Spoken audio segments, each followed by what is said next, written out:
嗨，大家好，我是刘师傅。飞度安装拖车杠啊，非承载式车身的飞度，怎么样安装一个非常结实的拖车杠呢？那么我们这一期视频继续来安装。上一个视频呢，我们讲了我购买了一个拖车杠，并且是没有焊接好的那种，只是材料，然后去找了个焊工给我边装边焊到车上。安装的过程也比较复杂吧，感兴趣的朋友可以去看我的上一期视频。那么这一期视频呢，我们就接着做后面的工作，喷漆和最后的安装、收尾以及最后的一个效果。那么我们就出发吧。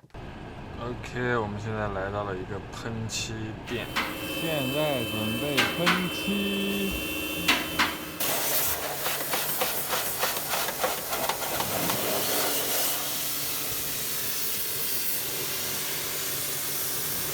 看，冲干净了。看，洗干净了，里面多干净。这个。然后我们现在给它晾干，然后给它涂点防锈漆。这毕竟切开了嘛，切开了以后，切割的部分露在外面，随便涂点油漆吧，起到一点防锈作用。虽然我觉得这个防锈效果肯定跟原漆比是差远了，但是有总比没有好。一旦切开了，生锈的问题无法避免，即使你做漆啊什么的，最好的办法就是防止沾水。不过我们新疆的天气还好，新疆比较干燥，一年也下不了几场雨，所以我们新疆的这个气候比较有助于我的车体的保养，不会生锈。我们新疆这边啊，沾上水还没生锈呢，可能就已经干了。搞点这个稠稠的漆，封边儿，是不是没太大的用处？哎，咋会了？还是可以多少有点用啊。稠稠的漆。就没有稀释这个漆，涂上明天就干了，有个3-4个小时就干了。好了，稠稠的金属漆涂上了啊，能起到一点防锈作用就起到一点吧，是吧？东西不怕你用，就怕你不爱惜。OK， 又过了一天，漆做好了，看一下。哑光漆非常有质感，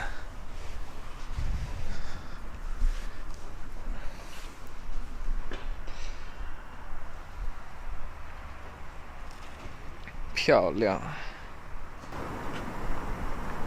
方扣，在这等待安装的时候，看到一个汉兰达。看汉兰达的这个纵梁它是弯的，如果想改我那样的后杠，还捅不进去那么深来，而且还贼细。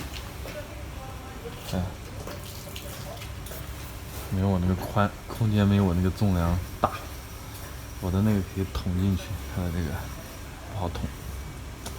汉兰达不太适合装我那种拖杠。看这边，看到了吗？它是弯的，捅不进去那么深。开始安装。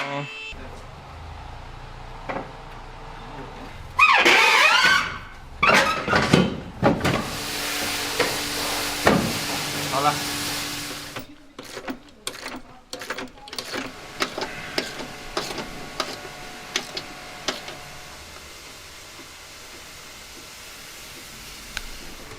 OK， 安装完毕。看一下。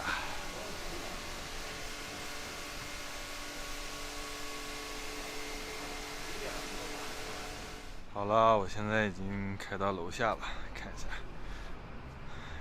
现在这个整体的效果，咱们还是比较在意这个内在的啊。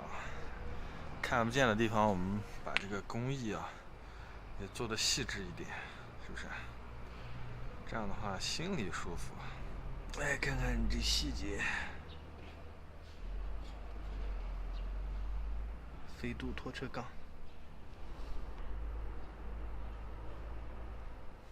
来，我们来试一下它的强度。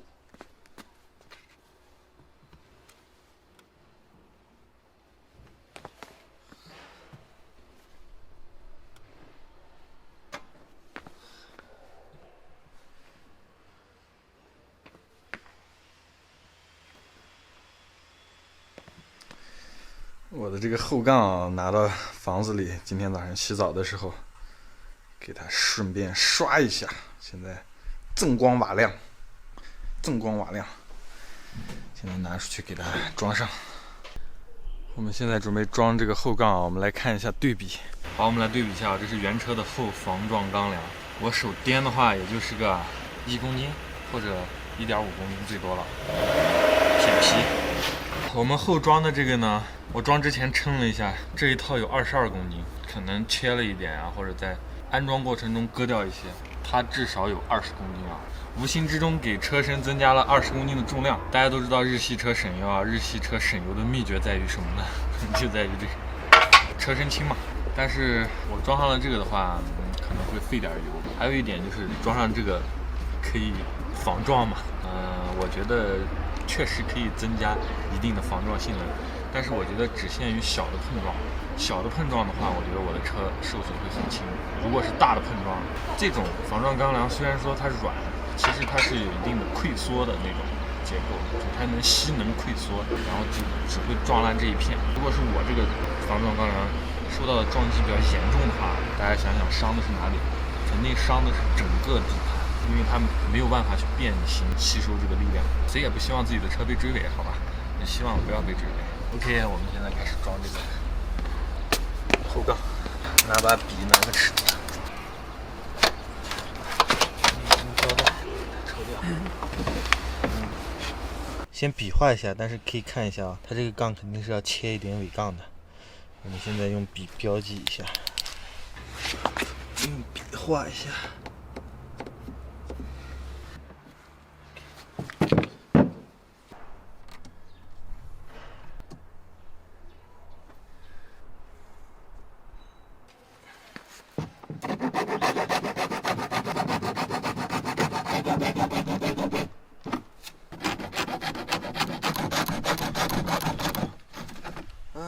给它掰断算了。哎呦，还挺，这保险杠还挺有韧性。好，我们先笔画个大概。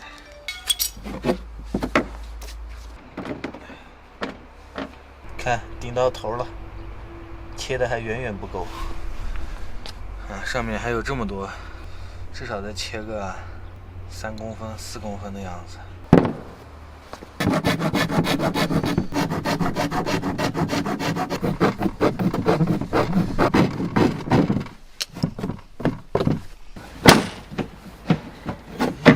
还差一点，就差一丢丢。最后一点我们就磨一下。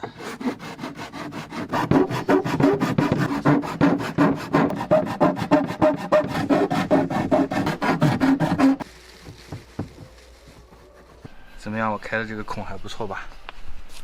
挺规矩吧？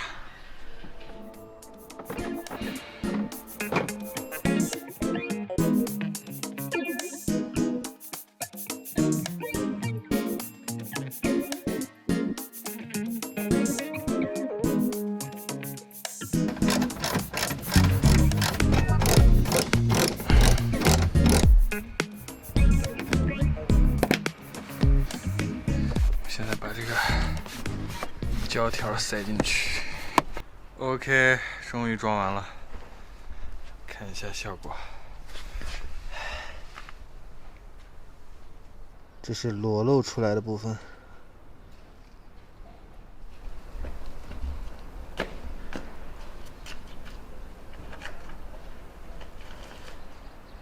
正后方。我的这个拖车杠就彻底的装完了，效果非常满意，很满意，达到了我预期的一个效果。不管是它的结实程度，还是它的美观程度我都很满意。好吧，这就是飞度安装拖车杠的一个全过程，给大家一个参考吧。如果大家也想改非承载式车身的拖车杠，可以参考我这个视频啊。那装了拖车杠呢，今后我的这台车在自驾游的时候也会有更多的玩法。至于怎么玩呢？希望大家持续关注我的视频。那么我们下期再见，拜拜。最后再补充一点啊，我这个拖车杠总共安装下来的费用，买材料是600块，主要是发到新疆的运费有点贵，20多公斤吧，材料加运费是600块。找了个焊工师傅焊接安装好是350块钱，装了整整大半天，从早晨一直装到下午的5、6点啊，也是比较费事儿。做漆是300块钱，总共花了1250块，这就是我这台飞度整个拖车杠改下来的这么一个费用，供大家参考哦。